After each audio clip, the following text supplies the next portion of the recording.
Welcome to Shipra শখের দুনিয়ায়। আজ আমি যে রেসিপিটা বানাবো সেটার জন্য নিয়ে নেব 6টি ডিম আর 2টো আলু। আলু দুটোকে ডুমো ডুমো করে কেটে ডিমের সাথে সেদ্ধ করতে দিয়ে দেব। এগুলো সেদ্ধ হওয়ার সাথে সাথে আমি কয়েকটা ভেন্ডি নিয়ে নিয়েছি, সেগুলোকে এইভাবে কেটে নেব। পেঁয়াজটা কুচিয়ে নেব আর আদা রসুনের পেস্টটাও রেডি করে রেখে দেব। এবার একটা বাটিতে জিরে, ধনে, হলুদ গুঁড়ো নিয়ে সামান্য জল দিয়ে মিশ্রণটি ভিজতে দিয়ে দেব। আমি আগেই কয়েকটি সয়া বড়ি ভিজিয়ে রেখেছিলাম। এবার ভিজিয়ে রাখা সয়া বড়ি থেকে এক্সট্রা জল বার করে কড়াইতে সামান্য তেল দিয়ে ভেজে নেব।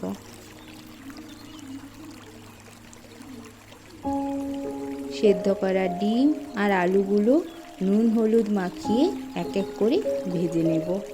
মেস লাইফে দারুণ এক চটজলদি রেসিপি আজ আপনাদের সাথে শেয়ার করছি। তখন সময় বাঁচাতে ভাতের মধ্যে একটা ডিম একটা আলু সেদ্ধ করতে দিয়ে দিতাম।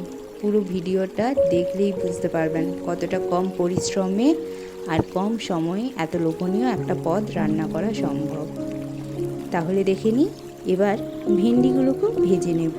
তারপর অল্পখানি তেল দিয়ে তাতে পাঁচফোড়ন, সামান্য পরিমাণে চিনি, লং, এলাচ, দারুচিনি আর একটি শুকনো লঙ্কা দিয়ে তাতে কোচানো পেঁয়াজটা হালকা কষে নিয়ে গুলে রাখা মশলাটা দিয়ে দেব। কষানো হয়ে গেলে তাতে পরিমাণ মতো ঈষদুষ্ণ জল ঢেলে দেব এবং ঝোলটি ফুটে ওঠা পর্যন্ত অপেক্ষা করব। ঝোল ভালোভাবে ফুটে উঠলে আগে থেকে হালকা লালচে করে ভেজে রাখা আলু, ভেন্ডি, সয়া বড়ি এবং ডিমগুলো একে একে কড়াইতে ছেড়ে দেব। এরপর আঁচ কমিয়ে দিয়ে কিছুক্ষণ ভালোভাবে ফুটিয়ে নেব, যাতে সমস্ত সবজি ও ডিমের মধ্যে মশলার স্বাদ ভালোভাবে মিশে যায়। এবার ঝোল কিছুটা মাখা মাখা হয়ে এলেই তৈরি হয়ে যাবে সুস্বাদু ও পুষ্টিকর ভেন্ডি দিয়ে ডিমের ঝোল।